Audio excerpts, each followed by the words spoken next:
बिस्मिल्लाहिर्रहमानिर्रहीम। अस्सलाम वालेकुम students, welcome to my channel. Students, आज मैं आपको कुछ ऐसी टिप्स और ट्रिक्स या स्ट्रेटजीज बताऊंगी जिनको फॉलो करके आप अपने एमसीक्यूज़ की प्रिपरेशन बहुत अच्छी तरीके से कर सकते हैं। जितने भी आपके सब्जेक्ट्स हैं 9, 10, फर्स्ट ईयर सेकेंड ईयर के जितने भी स्टूडेंट्स हैं उन सब के लिए क्लास आज की बहुत इम्पॉर्टेंट है। आपका कोई भी सब्जेक्ट हो, मैं बायोलॉजी पढ़ाती हूँ तो मैं बायोलॉजी के हिसाब से के अकॉर्डिंग आपसे डिस्कस करूँगी। कोई भी आपका सब्जेक्ट है, आपका फर्स्ट क्वेश्चन जो होता है, जो सेक्शन ए होता है, वो एमसीक्यूज़ पर डिपेंड करता है। एमसीक्यूज़ का होता है, एमसीक्यूज़ आपके अपने बोर्ड का, चाहे आपका फर्स्ट ईयर सेकेंड ईयर हो, 9, 10 हो, आपका कोई भी बोर्ड हो, सिंध बोर्ड है, फेडरल बोर्ड है, पंजाब बोर्ड है, आपका उसके अकॉर्डिंग मार्क्स होते हैं सेक्शन ए में एमसीक्यूज़ के। जितने भी मार्क्स हों, हमें उससे मतलब नहीं है। हमें क्या है कि हमने प्रिपरेशन कैसे करनी है एमसीक्यूज़ की कि हमारे पूरे मार्क्स हमें मिले और एग्ज़ाम जब हमारे करीब हों तो हमें कोई टेंशन ना हो, हम कोई पैनिक में ना आए, बल्कि हम बहुत इत्मीनान के साथ अपना एमसीक्यूज़ का पेपर अटेम्प्ट करें और फुल मार्क्स लेकर आएँ।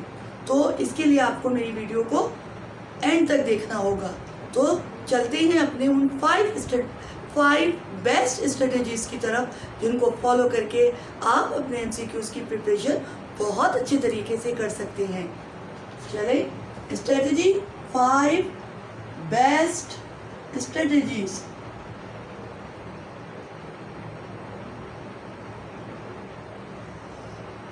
स्ट्रेटजी नंबर 1,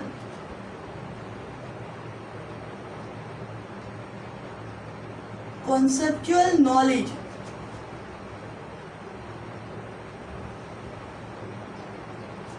ये जो मैं आपको 5 बेस्ट स्ट्रेटजीज दे रही हूँ उसमें सबसे नंबर 1 पे मैंने रखा है कॉन्सेप्चुअल नॉलेज को। देखो बच्चों, अगर आप कोई भी टॉपिक पढ़ रहे हैं, आपका चैप्टर कोई भी हो, फर्स्ट चैप्टर हो, लास्ट चैप्टर हो, कोई भी चैप्टर पढ़ रहे हो, उसमें जितने भी कॉन्सेप्ट हैं, अगर आपके कॉन्सेप्ट क्लियर है, आपको कहीं किसी कॉन्सेप्ट में से कोई भी एमसीक्यूज़ दे दिया जाए, आप फ़ौरन अटेम्प्ट करेंगे।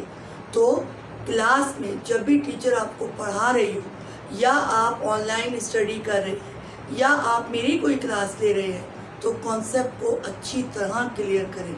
जितना आपका कॉन्सेप्ट क्लियर होगा उतना अच्छा आप अपना पेपर करेंगे, चाहे वो एमसीक्यूज़ का सेक्शन हो, चाहे वो शॉर्ट क्वेश्चन हो, चाहे वो लॉन्ग क्वेश्चन हो।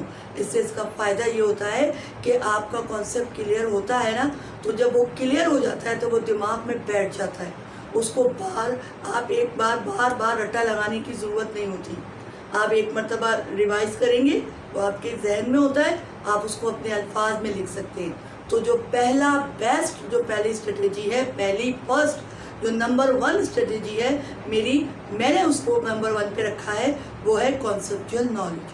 टीचर जो भी पढ़ा रहा है या पढ़ा रही है, जो भी टॉपिक है, उसके कॉन्सेप्ट पे ज़रूर फोकस करें। क्योंकि मैं ये कहती हूँ कि नॉलेज इज़ पावर तो है ही है, कॉन्सेप्ट इज़ आल्सो पावर। ठीक है, उसके बाद हमारे पास आता है दूसरी है बुक रीडिंग।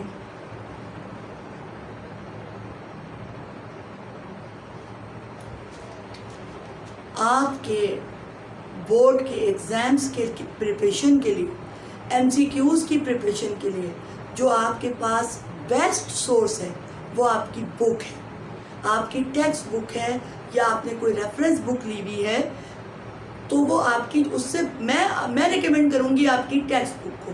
जो आपकी बुक है ना, क्लास में स्पेशली 9, 10 के स्टूडेंट्स के हवाले से मैं बात कर रही हूँ कि आपकी बुक आपका बेस्ट स्ट्रेटजी, आपका बेस्ट सोर्स है। बुक की रीडिंग कीजिए, जो चैप्टर भी आप पढ़ रहे हैं उसको गौर से पढ़िए, पूरे चैप्टर को एक मरतबा पढ़िए, दूसरी मरतबा पढ़िए, तीसरी मरतबा पढ़िए। आप बुक की रीडिंग करेंगे, आपको बहुत नॉलेज मिलेगी, आपको पता चलेगा कि बुक में क्या, उस कॉन्सेप्ट में क्या क्या बातें की गई हैं, क्या बातें बताई गई हैं। तो बुक की रीडिंग कीजिए।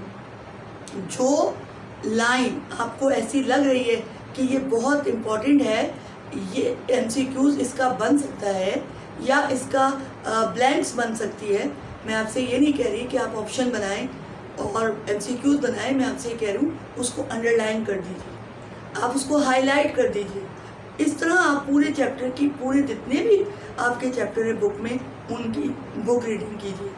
ठीक है, ये था आपका स्ट्रेटेजी नंबर 2। अब आ जाते हैं नंबर 3 पे। नंबर 3 है पास्ट पेपर।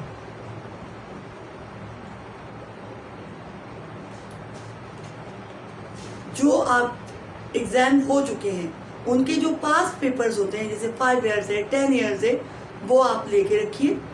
आप उन पेपर में जितने भी MCQs आए हैं उनको सॉल्व कीजिए, उनको देखिए कि कौन से ऐसे MCQs हैं जो बार बार रिपीट हो रहे हैं, या कौन सा ऐसा कॉन्सेप्ट है जिसके MCQs बार बार रिपीट हो रहे हैं, उनको फोकस करें। पास पेपर्स के जितने भी MCQs हैं उनको, उनकी तैयारी करें, उनको फोकस करें। ठीक है, उसके बाद मेरे पास जो 4th स्ट्रेटेजी है वो है मेकिंग MCQs रजिस्टर। ये भी बहुत बेस्ट स्ट्रेटेजी है जो मैं आपको बता रही हूँ। आप ये वीडियो इस वक्त मैंने इसलिए बनाई है कि यही टाइम बेस्ट है, क्योंकि अभी आपके पास थोड़ा टाइम है, आपके पास 1 से 1.5 महीना है एग्ज़ाम के लिए। आप अभी से प्रिपेयर करेंगे तो एग्ज़ाम के लिए प्रिपरेशन हो जाएगी। आज अगर आपको मेरी ये वाली स्ट्रेटेजी समझ में आती है तो आप लोग एक रजिस्टर बाय कर लें और उसके ऊपर टाइटल लिख दें MCQs रजिस्टर। अब आपने करना क्या है, आपका चैप्टर नंबर 1 है, चैप्टर नंबर 1 की रीडिंग शुरू करें। उसमें जिन लाइंस को आपने हाईलाइट किया, आपने बुक रीडिंग की है ना, यहाँ पे बुक रीडिंग आपने हाईलाइट किया है, उसमें से कीवर्ड्स तलाश करें। उन कीवर्ड्स को अपने बुक में नोट कर लें कि ये लाइन MCQs में आ सकती है, इसका MCQs बन सकता है। तो इस तरह जितने आप हेडिंग डालें, चैप्टर नंबर 1, चैप्टर नंबर 1 के बाद हेडिंग आ जाएगी कीवर्ड्स। अब जितने भी कीवर्ड्स हैं चैप्टर नंबर 1 के, वो सारे के सारे आप उसको नोट डाउन कर लें।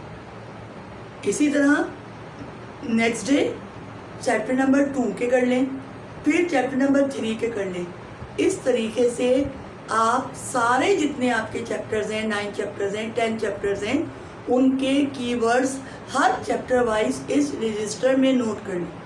नोट करने का फ़ायदा क्या है कि दिमाग में जो आप कुछ लिख रहे होते हैं ना, वो आपके दिमाग में बैठ जाता है, दिमाग प्रोसेसिंग करता है, फिर उसको रिकॉल भी करता है। तो जो आप लिख रहे होते हैं वो याद भी तो हो जाता है। तो ये भी आप करके देखें, बहुत आपको इससे फ़ायदा होगा और आपकी बेस्ट प्रिपरेशन होगी। उसके बाद एक और इम्पॉर्टेंट स्ट्रेटेजी है, वो मेरे ख्याल से है पंक्चुअलिटी।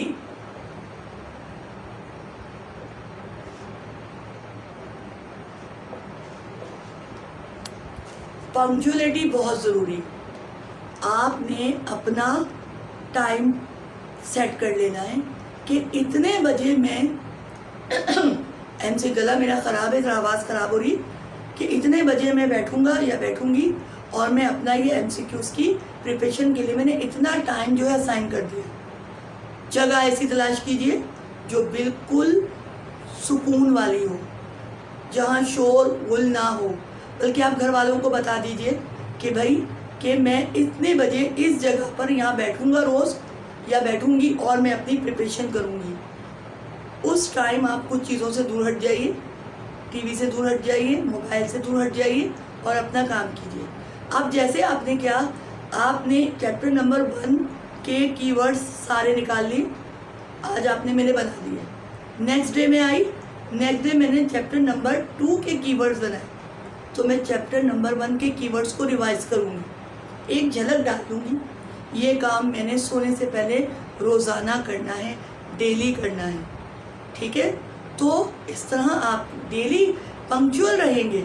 अपने काम में पेशेंस रखना है, आपने पेशेंस से काम करना है कि आपने सोच लेना है कि मैंने इतने मार्क्स लेने हैं, MCQs के मार्क्स आपकी जेब में होते हैं, आपकी पॉकेट में होते हैं, हाथ डाला और निकाल लिया, ये सॉलिड मार्क्स होते हैं आपके बिल्कुल जो आपको मिलते हैं। तो आपने इन 5 स्ट्रेटजीज को फॉलो करना है और अपने MCQs की तैयारी करनी है।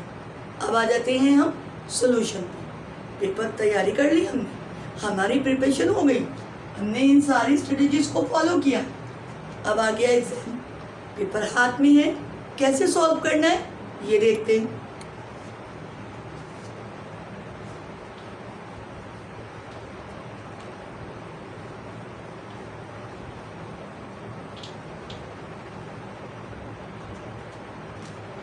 अब आ जाता है हमारा सॉल्यूशन।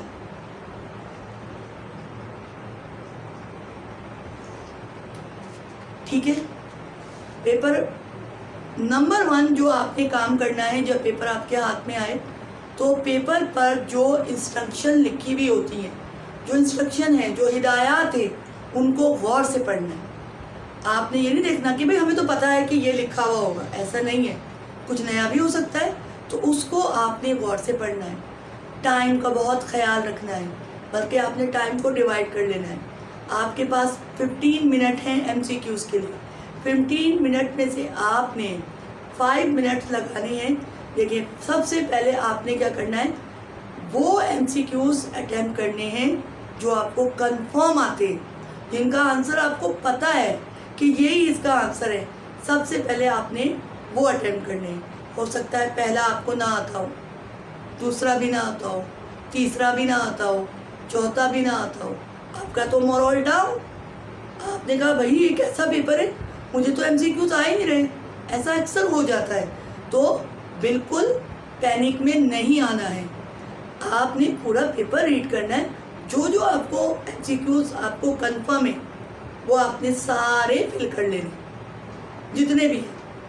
उसके बाद वो MCQs रह जाते हैं जिनको थोड़ा टाइम लगेगा। आपको पता है कि थोड़ा सा मैं सोचूंगा, अपनी मेमोरी को रिकॉल करूंगा या अपनी मेमोरी को रिकॉल करूंगी तो ये मुझे आ जाएगा।